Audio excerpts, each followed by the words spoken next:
On Osrc News at 7, Nigerian women gather in Ondo State capital to protest June 5 killings in Owo. Concerned citizens express optimism as ASU strike hits for months. Nigerian army rescues Chibok schoolgirl in Borno 8 years after abduction. And from the foreign scene, US President Joe Biden visits Middle East allies next month.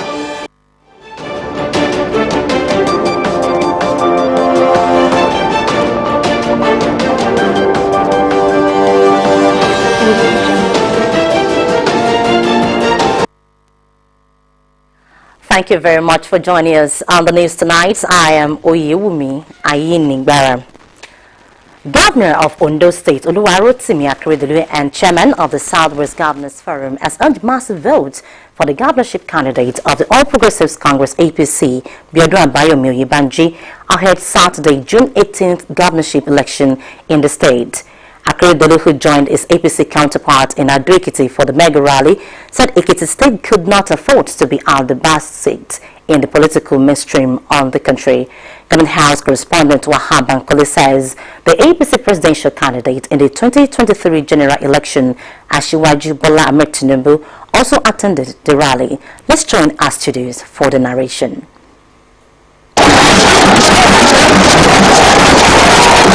The Ekiti Power Pavilion in Ado-Ekiti was equipped with faithful of the All Progressives Congress APC, including Ondo State's governor and the chairman, Southern Governors Forum, Oluwarotimi Akeredolu, APC presidential flag bearer Bola Tinubu, and 13 other governors joined the hosts, Kayode Fayemi, to rally support for the candidate of the party in the state, Biodun Abayomi Oyebanji, ahead Saturday's governorship election.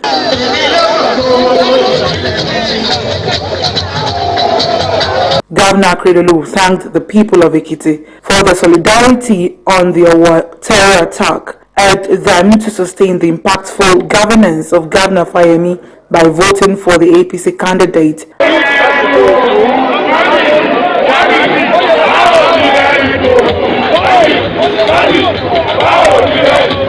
Other governors also took their turns to canvass votes for the APC standard bearer. The presidential choice of the ruling party in the 2023 general election, Bola Tinubu praised the people of Ekiti for their support during the recently concluded primaries in Abuja. He urged them to vote the candidate of the party on Saturday so that they can continue to enjoy spoils of democracy.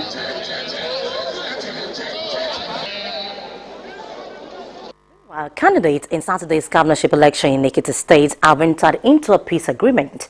The peace accord, organized by the National Peace Committee led by the former Nigerian head of state, Abdulsalam Abubakar, is an expression of public commitment by the candidates, their respective political parties and their supporters towards order and peaceful conduct before, during and after the election.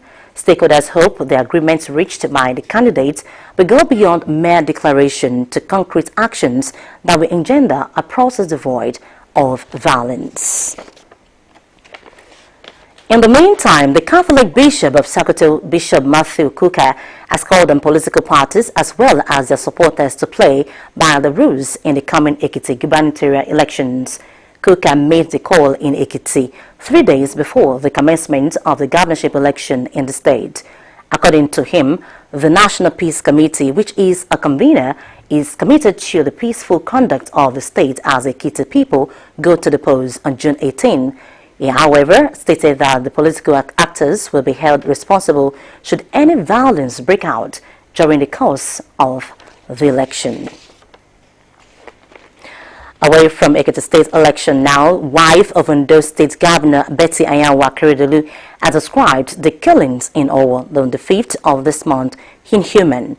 The governor's wife, who led the group in a solidarity visit to the state herdsman Oluwarotimi Akeredolu in his office in Akure, called for proper security for women and children who are more vulnerable and maintained that the heinous incident has left her distraught and devastated.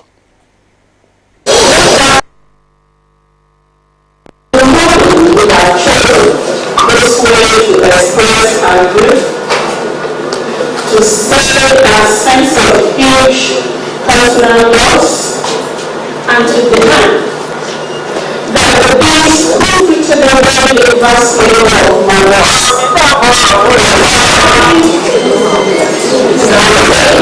our own way to answer for this heinous act. We have also chosen this route to identify with our sisters who lost children and husbands to this horrendous carnage. And Social Development Adebumi Oshadao, while welcoming the group to the state, added that a voice to calls for justice for the perpetrators of Owo massacre. We are celebrated as women because women and children are often at the receiving end. Many Bible and innocent souls, even worshippers in churches, are priests, are killed and wasted. The question is bothered. The number of becoming scenarios of needless death, which solutions look increasingly evasive in Nigeria. We as women, Nigerian women, Ondo State in particular, hereby demand for justice on the unprofessional killings, and we say enough is enough.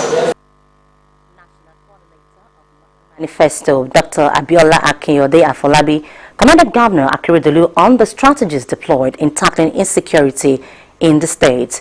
She read off the demands of the group to include protection of lives and properties, identification of affected victims dead, among others. And also one, it's important to punish the identities of all victims of all tragedy. There has been a lot of data.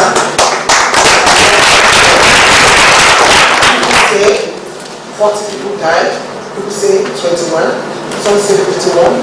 We know that the governor of the state is a very poor one, and so we expect and demand that the identities should be made known.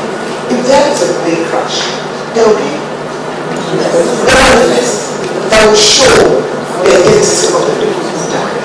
It's very important, sir. Playing host to the gathering of women from across the nation, known as Womanifestos, promised to bring the culprits of Owo massacre to book, come what may. He acknowledged the demand of the women group and promised to work on its events before the expiration of the deadline.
The group was in Owo to visit victims of the menace. In the meantime, the unabated killings and violent crimes in Nigeria have again raised fundamental questions about the country's intelligence processes, which some experts say are too weak to nip crimes in the bud. Why the concept works the magic of preventing or at least reducing the rising rates of crimes in more advanced countries. Here in Nigeria, poor methods of intelligence gathering continue to cripple its ability to bring killings and other crimes to the barest minimum. With the June 5 terrorist attack on the Catholic Church in Owo, killing scores and wounding dozens, Osrc's Richard Elesomi feels the pulse of some stakeholders who bemoan the intelligence gathering gap in Nigeria's security agreement. The report is presented from our studios. Nigeria, like other nations of the world, is not immune to violent crimes and security threats that continue to put pressure on the already overstretched security apparatus with attendant killings and other heinous crimes in the country.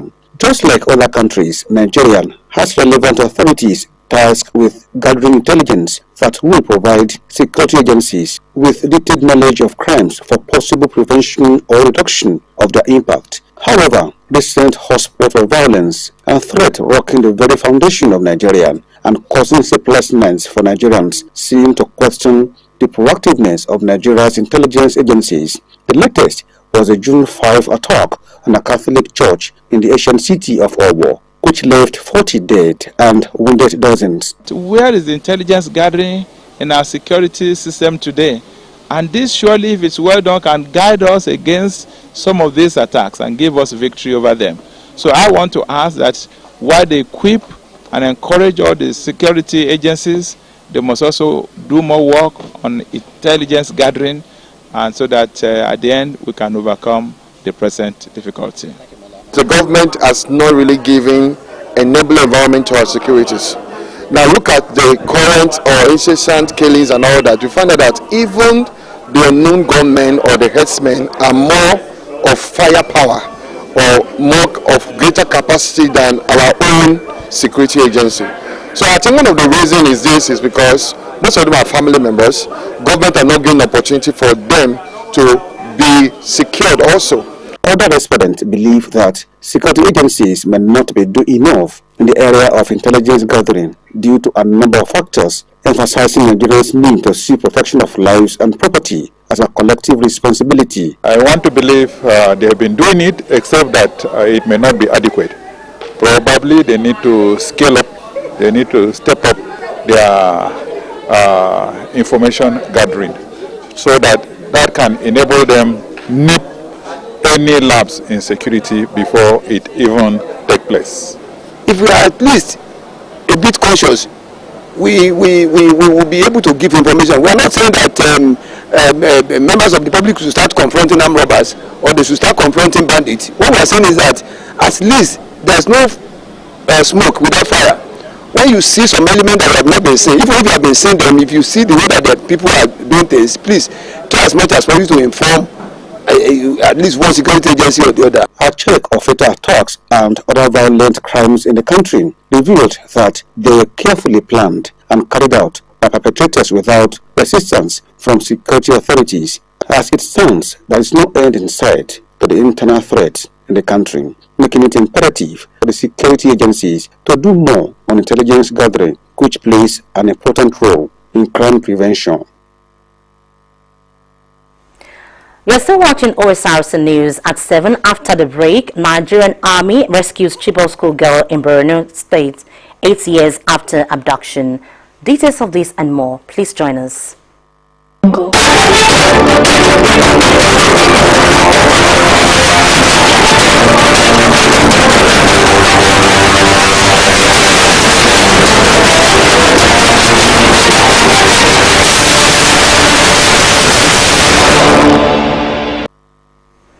Thank you very much for rejoining us on the news at 7. You can watch us live on our website www.osrc.ng or follow us on Facebook, Osrc TV Ondo, and on YouTube you can subscribe to our channel, Osrc TV Ondo.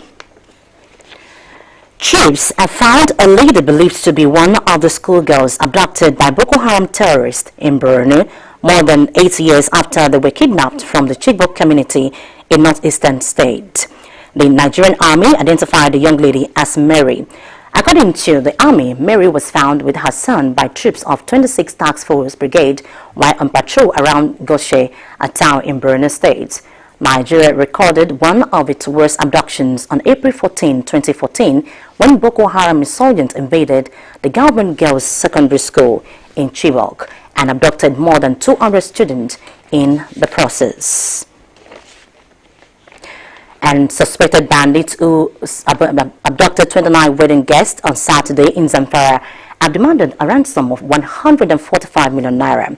A source close to the family said the 21 others who hid in the bushes to invade the kidnap have returned to their different homes after the news went viral. According to him, families of the abductees had to pay 5 million naira for each of the 29 persons, amounting to 145 million naira before they can be released.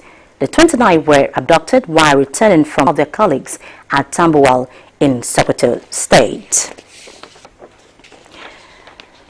And now to the foreign scene. The White House has confirmed details of U.S. President Joe Biden's first trip to the Middle East, including a controversial stop in Saudi Arabia and an expected meeting with Saudi Crown Prince Mohammed bin Salman.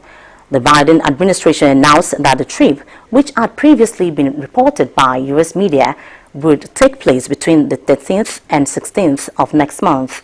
Biden will also visit Israel and the occupied West Bank.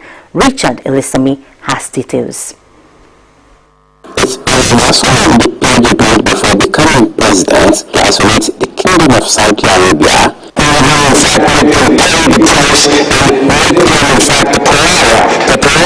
But now, after weeks of speculation, the White House confirmed U.S. President Joe Biden would make a trip next month to Saudi Arabia to sit down with his leaders. Officially, Biden's trip is to improve U.S.-Saudi relations, but the president is under pressure to convince Gulf leaders to pump more oil to help bring down spiking U.S. gas prices. Given Saudi Arabia's poor human rights record, the president is being criticized by members of his own Democratic Party for ignoring human rights in favor of economies. This is someone who butchered an American resident, cut him up into pieces in the most terrible and premeditated way. And until Saudi Arabia makes a radical change in terms of its human rights, I wouldn't want anything to do with him. The White House admits a meeting between Biden and the Saudi Crown Prince Mohammed bin Salman linked that the U.S. intelligence for the murder of journalist Jamal Khashoggi is possible, thus downplaying the encounter. President Biden is also traveling to Israel and the occupied West Bank. Biden is under pressure to advocate a criminal investigation to the assassination of Al Jazeera journalist Shona Buckley, an American citizen shot and killed by Israeli forces while on assignment. Biden will meet with Palestinian leaders, including Mahmoud Abbas, as well as Israel's Prime Minister Naftali Bennett, but he is facing criticism for leaving in place the policies of predecessor Donald Trump, failing to condemn Israel's illegal settlements and reopen the U.S. consulate in occupied East Jerusalem to Palestinians. Every single promise that was central to Joe Biden's foreign policy as a vision of sustaining, recuperating, and reimagining our role on the world stage has been betrayed and trodden over. Richard Elisami, Osrc News. And now to sport. Sunshine Stars Football Club of Akure have won Ondo FA Cup after edging out Akure City Academy in a rescheduled final at the State Sports Complex. The Nigerian Professional Football League (NPFL) side broke Akure City's resistance in the 65th minute through Aziz Ajagbe. Second half substitute Abi Sunday doubled the lead with a free kick in added time, reducing Alade Abbas' last-minute penalty for Akure City Academy as consolation. Abiodun Adewale has details of the story. Akure City Academy and Sunshine Stars FC of Akure reconverged in the early hours of Wednesday to slug it out in the 2022 Ondo State FA Cup final. No team has beaten Sunshine Stars to the title in over a decade, and Akure City were poised to make another brave attempt after overcoming Sunshine Stars Team B in the semi-final. Akure City lived up to the task of resisting as the game went into the break goalless with just few attempts. The MPFL side however won changes in the second half, which resulted in the opening goal on 65 minutes through second half substitute Aziz Ajabi.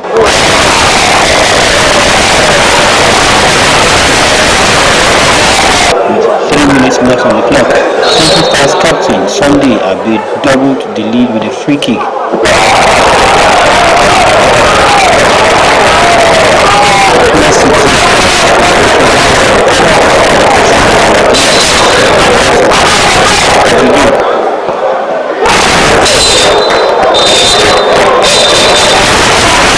The result was a predictable outcome, but making it into the final left so much respect and ambition for the ITIL Cup in the minds of players from both teams. For getting to this stage of the tournament, not an easy task, but we hope to win some other time. I just hope that we go find this ITIL Cup national. This is part of my family, and playing against them is a huge honor. By the grace of God and with determination, we are going to win this year FA Cup. Chairman of the Ondo State Football Association, Otumba Dele Ajayi, also charged both teams to raise the bar in the Federation Cup, as the board is working to ensure that football gets better in the state.